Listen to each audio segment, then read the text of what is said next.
David, can you tell us a little bit about what it's like sailing in the Gulf of Thailand? Sailing in the Gulf of Thailand is very nice. Gentle some of the time, not so gentle other times. Today is very gentle.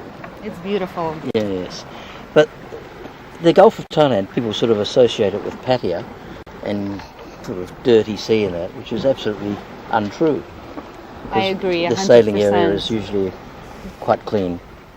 And there's lots of islands out here which are quite pristine. It's gorgeous. Now, can you tell us a little bit more about this boat? This boat is called a Jeanneau One Design 35. It's a French boat, imported about 7 or 8 years ago by a Thai dentist actually. Oh. And I'm the third owner of it. And it's basically a race boat. These boats were designed for match racing in France. There's quite a lot of them in Europe. I see. And who is it sponsored by? It's sponsored by Raymond Land, who are promoters of North Point and various other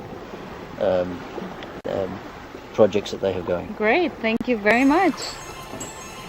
If you'd rather just cruise, then you can head to sea in a lovely yacht like this one, the Magic Roundabout.